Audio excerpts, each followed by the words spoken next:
Olá, amigos! Sejam bem-vindos ao meu canal. Eu sou Valéria Fraicino, também conhecida como Valéria de Totti no meio literário.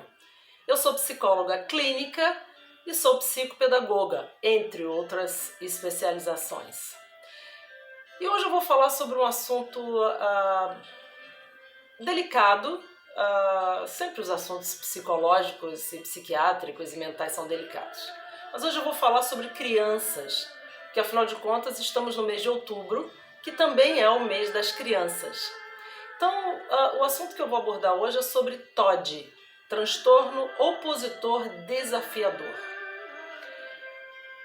Quem de vocês ainda não se deparou com uma criança invocadinha, irritadiça, opositora, aquela criança que os leigos chamam de malcriados, crianças mal educadas?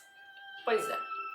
Hoje a ciência estuda esses casos e, obviamente, o TOD ainda não tem um diagnóstico fechado, ainda não tem uma origem. Mas já se fala muito, já se sabe que o TOD ele é um transtorno oriundo de questões ambientais e hereditárias. As questões ambientais, né, que são comportamentais, eu vou abordar aqui. Hereditárias eu falo um pouco depois. O que seria um ambiente? Como eu já disse em alguns vídeos, eu não aceito muito, eu não acredito muito, exceto se a criança tem alguma coisa clínica, obviamente. Sempre que eu falar aqui, eu vou falar de comportamento e eu faço questão de frisar isso. Porque cada caso é um caso, e para que não haja nenhum tipo de diagnóstico de leigos, eu vou falar sempre, preferencialmente, das minhas questões, daquilo que eu tenho capacitação para fazer, ok? Então vejam bem, o ambiente é o ambiente da criança, é com quem ela convive. Então se uma criança ela tem um ambiente irritadiço, pais estressados, ansiosos, pessoas que são muito apressadas, inclusive para o ritmo da criança, porque cada indivíduo tem o seu ritmo próprio.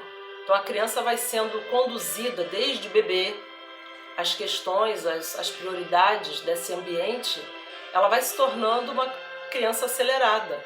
E claro que a criança, como ela não sabe descrever o que ela sente, ela simplesmente tem uma resposta de irritação. Conforme ela vai crescendo, internamente ela vai percebendo que aquilo está fazendo um incômodo, está trazendo um incômodo.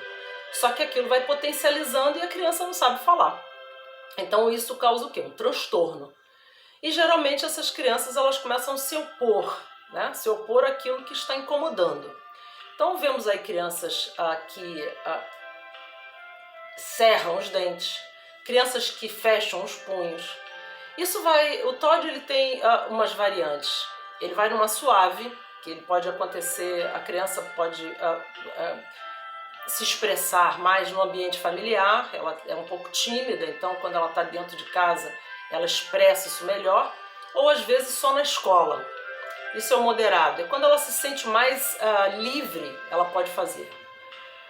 O moderado, que é já depois do suave, é uma criança que já faz pelo menos em 2 ambientes. Ela já vai fazer em casa e já vai fazer em outro ambiente. E tem a característica severa, que é uma criança que não consegue se conter.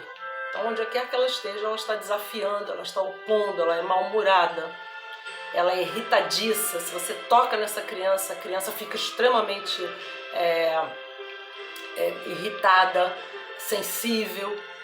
Então, eu recebo muito no meu consultório crianças com esses diagnósticos e eles pedem, os médicos, os pediatras pedem para que a criança venha a um psicólogo TCC, que é cognitivo comportamental.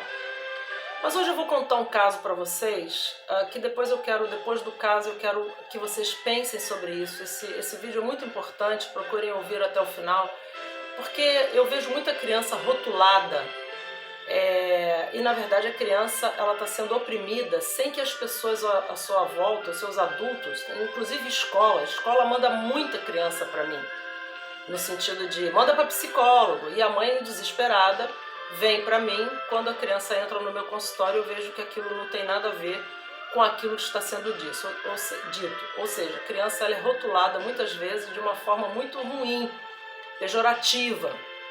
Então hoje eu vou contar um caso para vocês, vocês estão escutando a musiquinha de fundo, porque essa música era a música que eu escutava no meu consultório quando eu recebi um paciente determinado. Eu não vou falar o nome, esse paciente não é mais meu paciente, ele foi meu paciente mais ou menos uns 3 anos, então eu vou me sentir à vontade para contar o caso.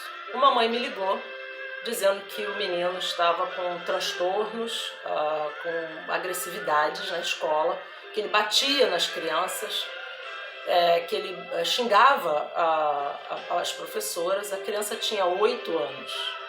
Então, ela levou a criança, a escola quase que rejeitou a criança. Não eram pessoas de classe baixa, eram pessoas de classe média para alta. Estou dando aqui para vocês entenderem. E essa mãe, desesperada, ligou, marcou consulta, e eu marquei o dia, enfim. No dia que ela chegou até a mim, ela trouxe um videozinho no celular, onde o menino derrubava na sala de aula uma estante de livros. Essas estantes que são tipo estantes fininhas, né? O garoto empurrou com 8 anos. E sempre que eu atendo uma criança ou um adolescente, eu peço sempre que venha o responsável primeiro, na primeira consulta, para que eu possa conversar, saber mais sobre a criança, enfim. E aí a mãe me mostrou esse vídeo e falou que chorava muito, dizia que não sabia o que fazer, porque eu não sabia porque o filho era assim. Eu fiz perguntas sobre o ambiente, sobre a casa dela, perguntas que foram muito significativas para mim, ou seja, um pai austero, um pai que a criança mal falava alguma coisa, ele gritava com a criança, o menino apaixonado pelo pai, mas o pai extremamente severo e até em comportamentos, a criança comendo, o cabelo da criança. Eu fiz várias perguntas ambientais e ela foi me respondendo e muito mobilizada, enfim. No dia que o menino veio, na segunda consulta, o menino veio comigo, veio com ela, veio até a mim. Eu imaginei, sinceramente, encontrar um menino que fosse derrubar o meu consultório, que fosse pular daqui para ali, uma criança inquieta, que fosse me olhar de forma agressiva. Tocava essa música.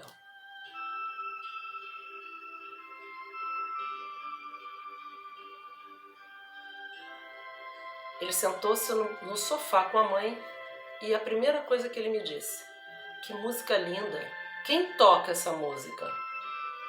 Eu fiquei parado olhando para a carinha dele e respondi: é o Kitaro, é um japonês maravilhoso e o nome da música é The Light of the Spirit, a luz do espírito. Você gostou?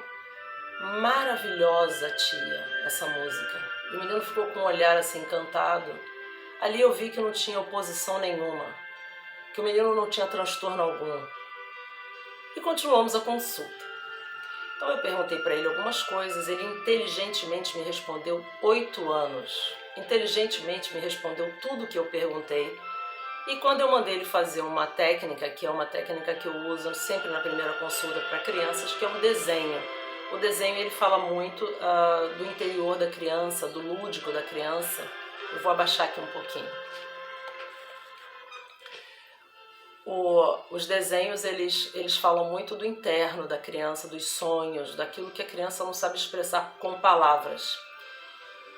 E o desenho dele era um desenho onde ele desenhou edifícios, ele desenhou árvores, ele desenhou, enfim, uma cidade, mas ele era a figura maior do desenho, ele era enorme, tudo era muito pequenininho.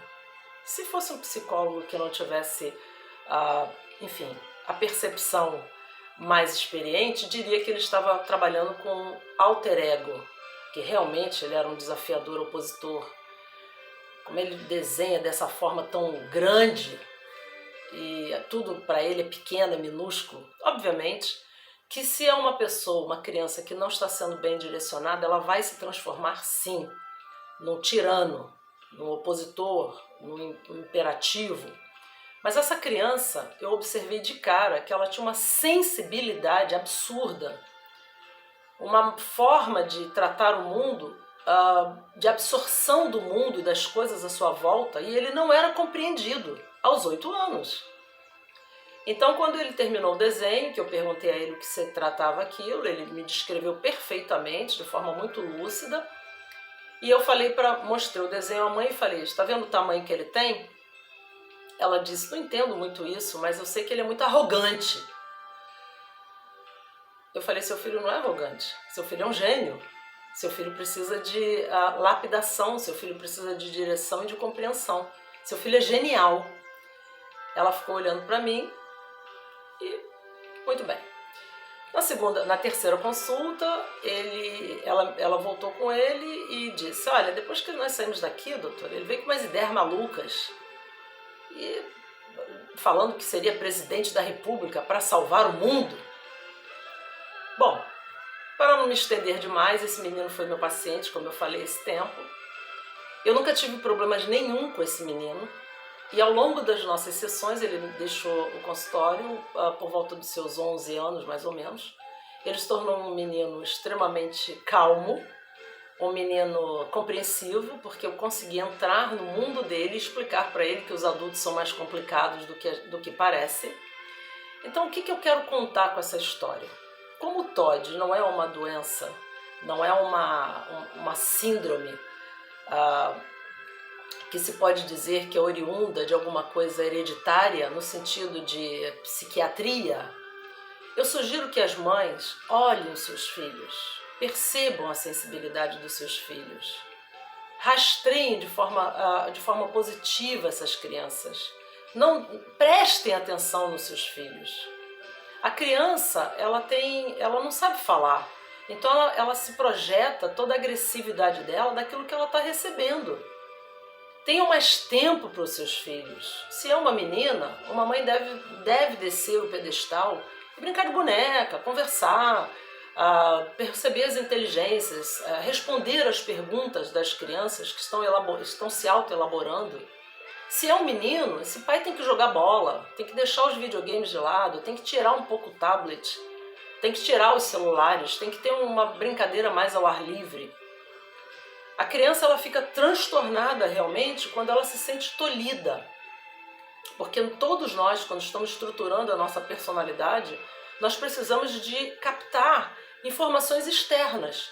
Só que nem toda criança tem essa parcimônia, tem essa questão mais passiva.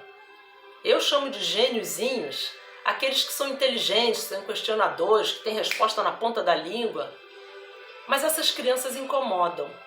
Essas crianças são futuros gênios, são futuros administradores, são pessoas maravilhosas, mas elas incomodam.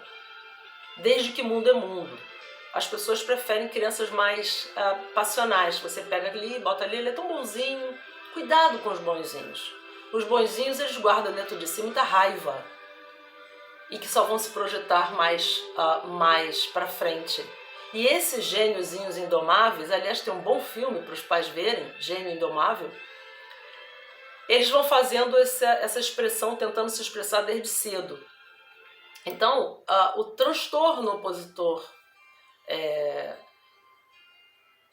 ele pode ser tratado desde criança. É um transtorno que começa a aparecer quando a criança tem por volta dos seus 8 anos, realmente, 7, 8 anos. E ele começa assim, com perguntas. E se essas perguntas não são respondidas, ele faz mais perguntas. E se a pergunta não tem uma resposta que o agrade, ele faz cara feia. E assim ele vai fazendo primeiro na fase oratória e depois ele passa para a fase comportamental. E quando isso vai crescendo, potencializando, chegam a dar remédios para as crianças para que elas sosseguem. Não façam isso. Procurem observar os seus filhos. Procurem observar os anseios dessas crianças. E aí, esses transtornos opositores, eles vão diminuir muito. Eu espero ter contribuído com esse vídeo. Eu fico super à disposição de vocês para sanar. Eu sei que um vídeo é muito pouco, são assuntos que são inesgotáveis. Então, se alguma das mães ver o meu vídeo e quiser mais respostas, ou quiser que eu fale mais detalhadamente, eu faço outros vídeos sobre isso. Deixem nos comentários, compartilhem com as pessoas amigas, com mães que têm filhos que já foram diagnosticados. E a maior parte das vezes começa assim na escola, porque a criança se torna inconveniente. né, inoportuna. Então a escola quer crianças calminhas, o que não são. Toda criança inteligente, saudável, ela é levada, ela é estressada não, ela é levada, é agitada, enfim, mas ela tem que ser conduzida, entende? Então essa é a minha contribuição no dia de hoje. Compartilhe, vamos fazer uma corrente do bem. Eu agradeço se você assistiu até aqui e nós vemos nos próximos vídeos. Um abraço!